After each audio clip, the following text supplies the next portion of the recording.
ఇప్పుడు మన బిడ్డలు ఎలాగైతే ఈ ఈ లెటర్స్ చూపిస్తూ ఉన్నారో, ఇలాగే హిజ్కియా రాజు దేవుని సన్నిధికి వెళ్ళాడు. వెళ్ళి వీడెవడో రబ్షాకే అంట, నాకు తెలియదు మరి నిన్ను ఎట్ట పడితే అట్ట మాట్లాడుతున్నాడు చూసుకో అన్నాడు. దేవా, అసలు నువ్వంటే భయం లేకుండా, లెక్క చేయకుండా, హమాతు దేవతలు ఏమాయను, అర్పాదు దేవతలు ఏమాయను, ఇశ్రాయేలీల దేవుడైన యెహోవా మాత్రం ఏమి చేయును అంటున్నాడు.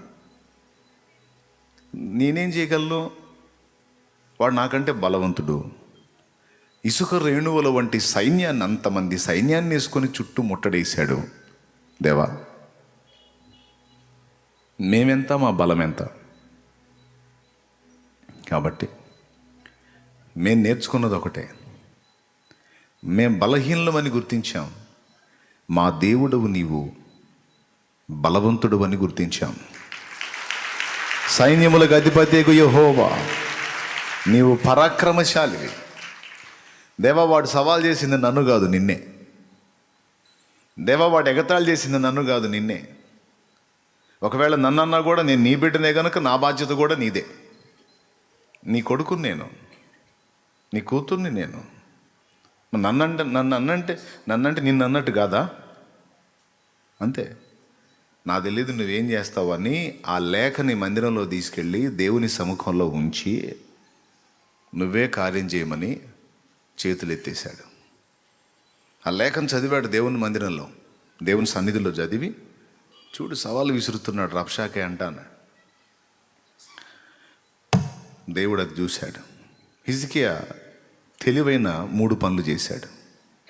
మొట్టమొదటిది, సమస్య వచ్చినప్పుడు దాని విషయంలో కృంగిపోవటం కానీ, కుమిలిపోవటం కానీ, దుఃఖముఖంగా ఉండటం కానీ, ఆందోళన చెందటం కానీ, భయపడటం కానీ, మైండ్ బ్లాక్ అయిపోయిన వాళ్ళగా గందరగోళం అయిపోవటం కానీ చేయలేదు. రెండవది, మొదటిది ఇలా చేయలేదు. రెండవది, సమస్యను తీసుకొని దీనికి పరిష్కారం ఎక్కడుందో ఆలోచించాడు. సమస్యకు భయపడలేదు కానీ పరిష్కారం ఏంటి అనేది ఆలోచించాడు. మూడవది, పరిష్కరించగల దేవుణ్ణి ఆశ్రయించి దేవుని సముఖంలో ఆ సమస్యను పెట్టి దేవుని కార్యం కొరకు ఓపికతో నిరీక్షించాడు. మూడవది, సమస్యకు భయపడలేదు. మొదటిది, సమస్యకు పరిష్కారం ఎక్కడుందో యోచించటం. రెండవదైతే సమస్యను పరిష్కరించగల దేవుణ్ణి ఆశ్రయించి తన సమస్యను వ్రాత మూలంగా శత్రువే ఇచ్చాడు కదా, ఏకంగా అదే తీసుకెళ్ళి దేవుని సముఖంలో ఉంచి దీని విషయంలో ఒక స్పష్టమైన జవాబును దయచేయమని దేవుని ముందు సాగిలపడ్డాడు. ఒక మనిషి ఎప్పుడైతే నేను బలహీనుణ్ణి అని ఒప్పుకొని, నాకు బలము ఇచ్చి జయమిచ్చే దేవుడవు నీవు, నా పక్షమును యుద్ధం చేసే దేవుడవు నీవు, నాకున్న ఈ కొద్దిపాటి బలంతో నేను వెళ్ళి ఇసుక రేణువుల వంటి ఆ సైన్యాన్ని జయించటం అసంభవం కనుక, అంత సైన్యం ఉన్నా కూడా నీవు కదిలితే ఎవడైనా అవుటే గనుక, దేవా నువ్వు కదులు అని దేవునికి బాధ్యతను అప్పచెప్పి ఆయన సన్నిధిని సాగిలపడటం, ఆయన దగ్గర గోజాడటం, పెనుగులాట ముందు చూశారు. ఇది విశ్వాసం కలిగిన వాడు చేసే తెలివైన పని. 3 సంగతులు ఈరోజు మనం నేర్చుకుందాం. మొట్టమొదటిది, సమస్యను మనకు అనుమతించినప్పుడు దేవుడు అసలు ఏ కారణం చేత అనుమతిస్తున్నాడు? ఏ కారణం చేత అనుమతిస్తున్నాడు అంటే, మనకు సమస్య ఏర్పడటానికి రకరకాల కారణాలు ఉంటాయి. మొట్టమొదటిది, మనం క్రమంగా నడుచుకోకపోతే మనల్ని క్రమశిక్షణలోకి తీసుకొని రావడానికి కొన్నిసార్లు శ్రమల్ని దేవుడు అనుమతించినట్టు బైబిల్లో ఉంది. రెండవది, మనం క్రమంగా నడుచుకుంటున్న మన విశ్వాసాన్ని, మన నమ్మకత్వాన్ని, మన నిజాయితీని, యథార్థతని పరీక్ష చేసుకోవడానికి కొన్నిసార్లు ఏ తప్పు చెయ్యకపోయినా నీతిమంతులకు శ్రమ కలుగుతుంది. ఎందుకు అంటే పరీక్ష కోసం. పరీక్ష ఎందుకు? పై మెట్టెక్కించడానికి, ఆశీర్వాదాన్ని అధికం చేయటానికి. 2, మూడవది, మనకు తెలియకుండానే మనలో ఒక విధమైన అహం పెరిగిపోతుంటుంది. మనకు అన్ని పరిస్థితులు సజావుగా సాగిపోతూ ఉంటే ఒక విధమైన అహంలోకి మనం వెళ్ళిపోతూ ఉంటాం. అందరికంటే నా లైఫ్ బాగుంది అంటే అందరికంటే నేను బాగా ఉన్నాను, నేను మంచి ప్రవర్తన కలిగి ఉన్నాను. కొంతమంది చూడండి, కష్టాలు పడే వాళ్ళని చూసి మంచోళ్ళు అయితే ఆ కర్మ ఎందుకు పట్టిద్ది, మంచోళ్ళు అయితే అలాగే ఎందుకు తయారవుతారు, ఏదో ఉంటుంది తేడా, అందుకే ఆ గతి పట్టింది అని వీళ్ళు జడ్జిమెంట్ ఇస్తూ ఉంటారు. వాళ్ళు అలా ఎందుకు అయ్యారు, వీళ్ళు ఇలా ఎందుకు అయ్యారు అంటే వీళ్ళు మంచోళ్ళు కాదు కాబట్టి అలా అయ్యారు. సో నేను బాగున్నానంటే ఎందుకు ఇలాగున్నానంటే నేను మంచోడిని కాబట్టి నేను బాగున్నాను. వాళ్ళు చెడ్డవాళ్ళు కాబట్టి వాళ్ళు అగచాట్లు పడుతున్నారు. వాళ్ళు చెడ్డవాళ్ళు కాబట్టి బాధలు పడుతున్నారు అంటే ఇతడు తనను గూర్చి తాను చెప్పకనే చెబుతున్నాడు, నేను మంచోడిని కాబట్టి నాకు బాధలు లేవని. సో తనను గూర్చి తను గొప్పగా ఊహించుకొని అతిశయించే ప్రమాదం కొంతమందిలో ఉంటుంది, ఏ బాధ లేకపోతే. అందుకని అందరితో పాటు నువ్వు కూడా, నాకు కలిగిన ప్రత్యక్షతలు బహు విశేషముగా ఉన్నందున అత్యధికముగా హెచ్చిపోకుండా నిమిత్తము నన్ను నలగొట్టుటకు నా శరీరంలో ఒక బలహీనత సాతాను యొక్క దూతగా ఉంచబడి ఉంది. ఇది పౌలు మహనీయుడు కొరింథీకు రాసిన 2వ పత్రిక 12వ అధ్యాయము 7వ వచనం నుంచి చెప్పిన మాట. వరాన్ని బట్టి కావచ్చు, ఫలాన్ని బట్టి కావచ్చు, ఆత్మీయతను బట్టి కావచ్చు, పరిశుద్ధతను బట్టి కావచ్చు, జ్ఞానాన్ని బట్టి కావచ్చు, దేవుడిచ్చిన ఆధిక్యతను బట్టి కావచ్చు, దేన్ని బట్టి అయినా సరే అతిశయించే ప్రమాదం ఉంది అనుకున్నప్పుడు తప్పనిసరి పరిస్థితుల్లో అగచాట్లకు అప్పచెప్తాడు దేవుడు. నేను చెప్పాల వాక్యమే. 3 మొదటిది చెప్పాను, బుద్ధిహీనమైన క్రియలు చేసిన దానికి చెంపపెట్టులాగా తన్నులు పడతాయి. ఇది కూడా లేఖనమే. పనికిమాలిన పనులు చేసుకుంటారు, జిలాకు పనులు. బ్లంట్ భాషలో చెప్పాలంటే ఏం పనులు? జిలాకు పనులు చేస్తుంటారు. వద్దురా అట్లా చేయొద్దు అని దేవుడు చెప్తుంటాడు, కానీ అట్లనే చేస్తుంటారు. తన్ను పడిద్ది. ఆ తన్నుబడే పద్ధతినే శ్రమ ఏదో ఒక రూపంలో ఒకటి. రెండవది పైమెట్ ఎక్కటానికి టెస్ట్గా. మూడవది గర్విష్ఠులం కాకుండాన్నట్లు, ఇతరులతో పోల్చుకొని నా లైఫ్ బాగుంది కనుక నేను మంచోడిని అనుకొనకుండాన్నట్లు. ఇప్పుడు నాలుగవది, దేవుడు ఒకటి చెప్తుంటే భక్తుడు ఇంకొకటి చేస్తున్నాడు అనుకో, దిస్ ఈజ్ పెడద్రం. దేవునికి స్తోత్రం. ఏంటిది? పెడద్రం. దేవుడు ఒకటి చెప్తుంటే భక్తుడు ఇంకొకటి చేస్తుంటాడు. దీనికి లోకాలో చెప్పాడు, తన యజమానుని చిత్తం ఎరిగి ఉండి అలాగూ చేయని వానికి అనేకమైన దెబ్బలు తగులును. దేవుడు నిన్న ఒక పని చెప్పినప్పుడు, నీకు ఒక పని చెప్పినప్పుడు ఆయన ఏం చెబుతున్నాడో నువ్వు దాన్ని జాగ్రత్తగా తీసుకోవాలి.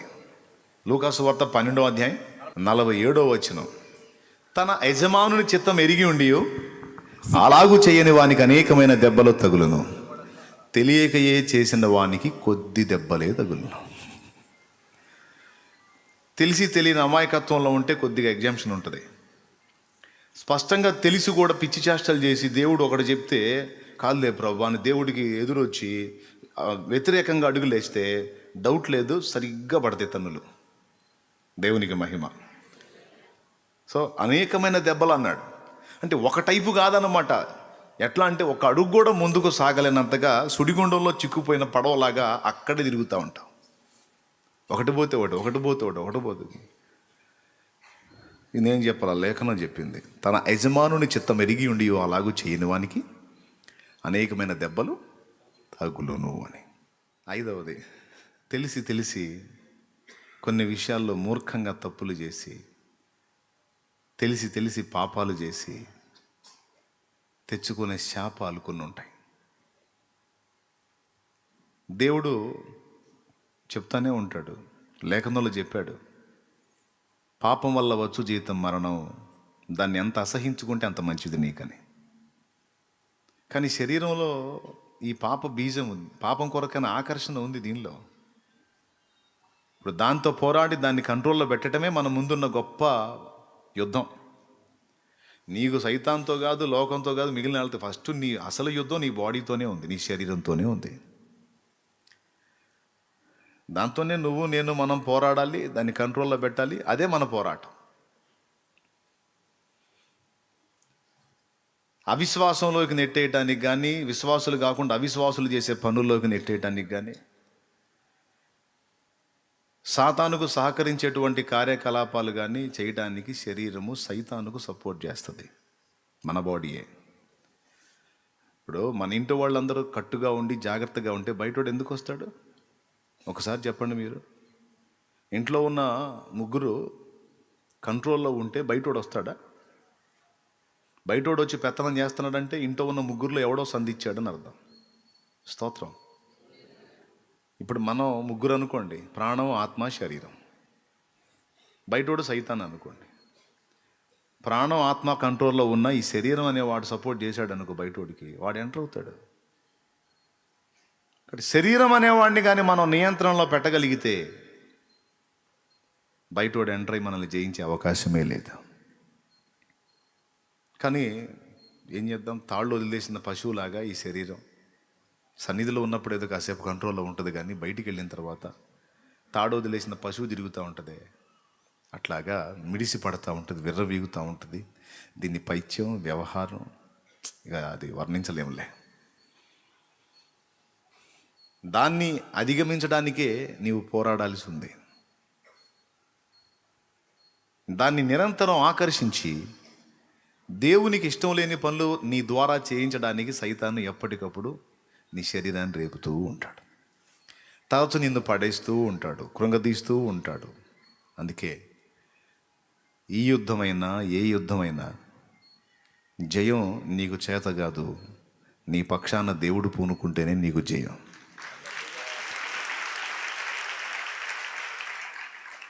ఈ శరీర ఆకర్షణలకు లోనైపోయి పాపాలు చేసి దాని ఫలితం తెచ్చుకునే వాళ్ళు కూడా బైబిల్లో ఉన్నారు.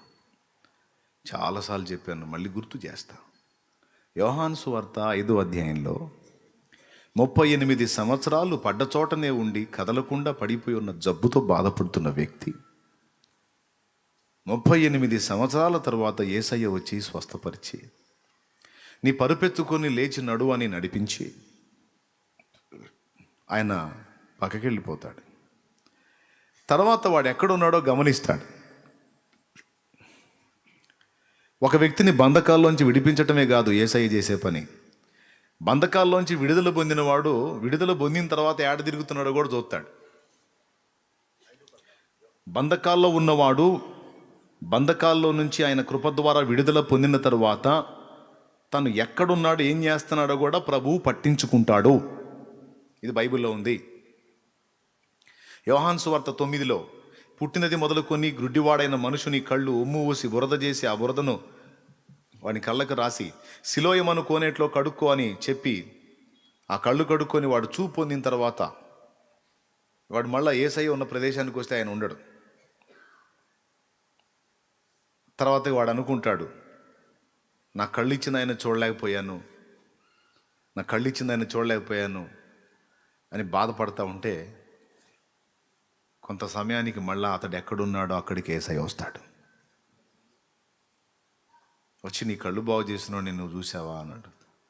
నేను ఎరగనయ్యా అంటాడు. నీ ఎదుట నిలిచి ఉన్నవాడు ఆయనే అంటాడు.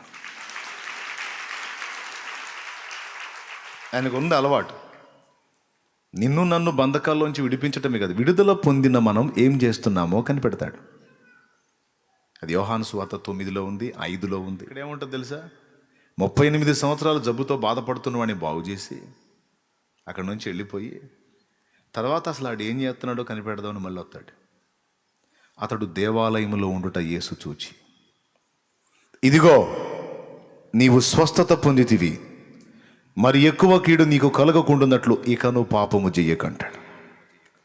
అంటే 38 సంవత్సరాల జబ్బుతో అతడు బాధపడడానికి కారణము పాపము. ఆ పాపం నుండి నిన్ను విడిపించి స్వస్థపరిచాను. ఇక మళ్ళా ఎక్కువ కీడు నీకు కలగకుండా ఉండాలంటే ఇక ఆ తప్పుడు జీవితంలోకి వెళ్లకుండా జాగ్రత్త పడు. అంటే బహుశా మనోడు ఒక 20 ఏళ్ల ప్రాయములో ఆ రోగం బారిన పడితే 38 ఏళ్ళు అంటే మొత్తం ఆనాడికి 58 ఏళ్ళు వచ్చి ఉండొచ్చు. ఒకవేళ 22 ఏళ్ల వయసులో ఆ జబ్బు బారిన పడితే మనోడు బాగుపడే నాటికి 60 ఏళ్ల వయసు వచ్చి ఉండొచ్చు. ఓకే, ఇన్ని సంవత్సరాలు ఎందుకు బాధపడ్డాడు అంటే ఆ 22 లోపే ఆడు జీవించిన జీవితంలో మరి ఎంత మిడిమేళంగా ఊరేగాడో, ఎంత నడమంతరంగా మిడిసిపడ్డాడో తెలియదు. కొంతమంది అంతేలేండి, అస్సలు చెప్పినా ఉండరు, మహానడమంతరం మహామిడిమేళం, అట్లా అట్లా ఉంటుంది కొంతమంది వ్యవహారం. మొత్తానికి ఎంత వ్యవహారం చేశాడో కానీ గట్టి వ్యవహారమే చేశాడు, బలమైన దెబ్బ పడింది. 38 సంవత్సరాలు పేషెంట్ అంటే పెద్ద సీనియర్. పని కట్టుకొని యేసు ప్రభు మళ్ళవాన్ని దర్శించి అతడు దేవాలయంలో ఉండుట చూచి అక్కడ చెబుతున్నాడు, ఇదిగో బాగుపడ్డావు, ఇంకా ఎక్కువ కీడు కలగకుండా ఇక పాపం జోలికి పోవక, జాగ్రత్తగా బతికేసాయి అన్నాడు. అంటే దీన్ని బట్టి ఏమర్థం అవుతుంది? చేసిన పాపాలు శాపాలై పీడిస్తూ ఉంటాయి. ఆ విధంగా కూడా సమస్య వస్తుందే. తీర్పుగా కూడా సమస్యలు వస్తాయి. తెలుసా మీకు? తీర్పుగా కూడా బాధపడుతున్న వాళ్ళని చూసి ఎగతాళి చేస్తారు కొంతమంది, ఎద్దేవా చేస్తారు, చులకనగా మాట్లాడతారు. వాళ్ళకి తీర్పుగా కూడా అగచాట్లు వస్తాయి. దిక్కులేని పిల్లలు ఉన్నారు, వాళ్ళని తోలనాడతారు. దిక్కులేని వాళ్ళకి కడుపు కొట్టడానికి, వాళ్ళ పక్షాన్ని ఎవరు మాట్లాడే వాళ్ళు ఉండరు గనక వాళ్ళ ఆస్తి దోచుకోవడానికి, వాళ్ళ పక్షాన్ని ఎవరు ఉండరు గనక వాళ్ళకి చెందిన దాన్ని పొందేసుకోవటానికి దుర్మార్గాలు బండుతారు కొంతమంది దరిద్రంగా. వాళ్ళకి ఎంత డేంజరో తెలుసా? వాళ్ళకి ఎంత ప్రమాదమో తెలుసా? వాక్యం చెప్తుంది.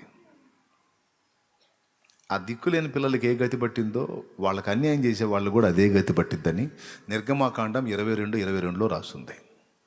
నా మాటలు కాదు, ఇవన్నీ వాక్యమే. ఒక విధవరాలిని చులకనగా చూసి గాయపరిచే మాటలు మాట్లాడి బాధ పెడితే, ఒక విధవరాలిని, భర్తను కోల్పోయిన స్త్రీని దుఃఖ పెడితే ఈ రకం అని చెప్పాల, ఏ విధము చేతనైనను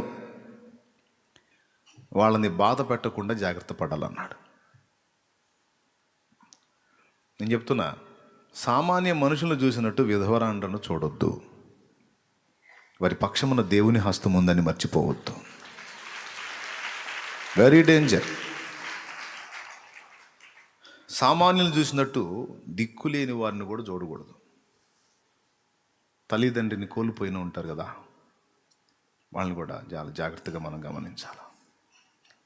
వాళ్ళు మన వల్ల బాధపడి అభ్యంతరపడి ఏడ్చారా, మనకు ఆ గతి పట్టిద్ది, లేదా మన పిల్లలకైనా ఆ గతి పట్టిద్ది. ఎప్పుడూ అలాంటి అన్యాయం చేయకుండా జాగ్రత్త పడండి. ఎదుటి వాళ్ళని చులకనగా చూసి ఎద్దేవా చేసి ఎగతాళి చేసి కొంతమంది ఉంటారు. ఆమెకి ఏదో మంచి శారీ ఉంది, ఓ ₹1,00,000 విలువ చేసే నగలు ఒంటి మీద ఉన్నాయి, ఏదో మెడలో ఒకటి ఉంది 1,00,000 2,00,000ది, చెవులు కొన్నాయి ఒక 2,00,000, ఏదో చేతులు కొన్నాయి మూతులు కొన్నాయి అనుకుందాం, మాతో 10 లక్షల బంగారం దిగేసింది. ఒక 50-60 వేల రూపాయల శారీ కట్టింది. ఈ సామాన్య స్థితిలో ఉన్న వాళ్ళని ఎంత చులకనగా చూస్తారో, చాలా గర్వంగా ప్రవర్తిస్తారు, చాలా అహంకారంగా ప్రవర్తిస్తారు. మొత్తం గమనిస్తుంటాడు, నీకు బాగా ఎక్కువైంది అనుకుంటాడు ఆయన. ఇలాంటి మిడిసిపాటును చూసి చూసి చూసి ఒక్కటే తన్నుబడిద్ది. అప్పుడు చెప్ప చేతికి వచ్చింది అన్నమాట. ఒంటి మీద ఉన్నవన్నీ అమ్ముకోవాల్సి వచ్చింది. తాకట్లు కూడా కాదు, ఎగ్దం అమ్ముకోవాల్సి వచ్చింది. ఇతరులను బాధ పెట్టడం, తమ ఉన్నత స్థితిని చూసుకొని తక్కువ స్థితిలో ఉన్న వాళ్ళని తేలిగ్గా ఆలోచన చేయటం, లెక్క లేకుండా ప్రవర్తించటం, ఇతరుల మీద గర్వంగా వ్యవహరించటం తీర్పుకు కారణమైంది. దిక్కులేని వాళ్ళని బాధ పెట్టడం, విధవరాండ్రను కడుపు కొట్టడం, వాళ్ళకి దుఃఖం కలిగించటం, ఇదంతా తీర్పుకు కారణమైంది, శాపానికి కారణమైంది. దేవుడు ఏర్పరిచినటువంటి అభిషిక్తుల్ని కూడా తోలనాడి మాట్లాడటం శాపానికి కారణమైంది. అతడేమనడం, మౌనంగా ఉంటాడు, దెబ్బ కొట్టిద్ది. మళ్ళీ ఈ వ్యక్తి నేను ఎవరికి అన్యాయం చేయలేదన్నా అంటాడు. జారావు కదా, కనీసం దైవజనురాలు తొందరపడి నేను అనకూడదు, కొద్దిగా ఓర్చుకుందాం. ఒకవేళ వాళ్ళు ఏదన్నా తప్పు చేసి ఉంటే, వాళ్ళది ఏదన్నా పొరపాటు ఉంటే దేవుడే చూసుకుంటాడు. దావీదు అన్నట్టు అనుకోరు. దావీదు ఏమన్నాడు? సౌలు అంత దుర్మార్గం చేస్తూ ఏకదం దావీదును చంపటానికి తరుముతుంటే ఆ సౌలుని అప్పజెప్పాడు దేవుడు దావీదుకి. నిన్ను చంపాలని తరుముతున్నాడు, ఇదిగో నీ శత్రువు ప్రాణం నీకు అప్పగిస్తున్నా, ఏం చేస్తావో చెయ్యంటే దావీదు పక్కనున్న అభిషేక్ అంటాడు, శత్రువు చిక్కాడు, నువ్వు అంటే తల తీసేస్తా అంటాడు. పిచ్చా నీకు, టచ్ కూడా చేయొద్దు అతన్ని. యెహోవా అభిషేకించిన వాడిని మనం ముట్టకూడదు. యుద్ధంలో పోతాడో లేకపోతే ఇంకో రకంగా ఎఫెక్ట్ అవుతాడో, పనిష్మెంట్ ఏది పొందుతాడో అతనిది, దేవునిది, మనకు సంబంధం లేదు. ముట్టకూడదు. ఆయన పక్కకు వచ్చేస్తాడు. రెండు విషయాలు అక్కడ. తను ముట్టలేదు. రెండవది, అతను ఏం చేసినా సరే మనం సరే అంటా ఉండాలి అని కూడా అనలా. కొంతమందికి ఈ డౌట్ వచ్చింది, మరి అవతల కొంచెం తేడాగా కనపడుతుంది కదన్నయ్య, మరి అప్పుడు ఆ మాటకి వస్తే అంటే ఏం చేసినా నువ్వు అట్లనే ఉండమని అనటలా. నేను దేవునికి అప్పచెప్పాయి. అనుసరించి నడవటం నీకు కష్టమైతే నువ్వు గౌరవంగా అనుసరించే మరో మార్గాన్ని వెతుక్కో. అంతేగాని అక్కడే కూర్చొని తిట్టుకుంటా, తోలనాడుకుంటా, విమర్శించుకుంటా, ఎగతాళి చేసుకుంటా, ఇద్దేవా చేసుకుంటా ఉంటాం. అది కూడా దరిద్రానికి కారణమే. కనపడకుండా పడే దెబ్బలి జాగ్రత్త పడాల. నువ్వు హెచ్చు స్థితిలో ఉంటే తగ్గు స్థాయిలో ఉన్న వాళ్ళని తేలిగ్గా ఆలోచించకూడదు. నీకు మంచి జాబ్ వచ్చి ఒక స్థాయిలో ఉంటే కింది స్థాయిలో ఉన్న వాళ్ళ విషయంలో గర్వంగా ప్రవర్తించకూడదు. కొంతమంది అమ్మ ఏమి ఎగస్టాల్ చేస్తారు. కింది స్థాయిలో ఉన్నప్పుడు అందరినీ ఒంగొంగి దండాలు పెడుతున్నట్టు ఉంటారు. ఒక మంచి హోదా వచ్చి, ఒక మంచి గుర్తింపు వచ్చి, మంచి జాబ్ వస్తే, నేను ఫలానా, మీరు గుర్తున్నానండి, ఎవరు గుర్తు రావట్లేదే, ఉట్టిదే, అంత నటన. తెలుసు ఎంత గర్వంగా ప్రవర్తిస్తారో, చాలా తేలిగ్గా మాట్లాడతారు. చాలామంది వస్తుంటారు ఇట్లా చెప్పుకుంటారు. నాకేం గుర్తులేదు అనుకుంటూ వెళ్ళిపోతారు. ఈ గాయం అయిపోయింది అవతల వ్యక్తి. ఈ మంచి లక్షణాలు కాదు. ఇది కూడా మనం దెబ్బతింటానికి కారణమైద్ది.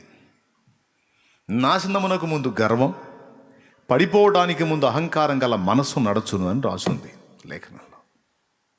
మంచి లక్షణం కాదు ఇది. నువ్వు ఎంత ఎత్తుకైనా వెళ్ళు, ఎక్కడి నుంచి నువ్వు ఆరంభం అయ్యావో అది ఎప్పుడు మర్చిపోవద్దు. నీ ప్రయాణంలో అడుగడుగున ఎవరెవరు ఏ విధంగా నీకు సహకరించారో అది ఎప్పుడు మర్చిపోవద్దు. కనీసం వాళ్ళకి మేలు చేయకపోయినా కీడు చేయొద్దు. వాళ్ళకు నువ్వేం చేయకపోయినా నీ కనుల ఎదుట వారిని తృణీకరించకుండా జాగ్రత్త పడు. లేకపోతే దానికి ఫలితం ఖచ్చితంగా అనుభవించాల్సి వచ్చింది.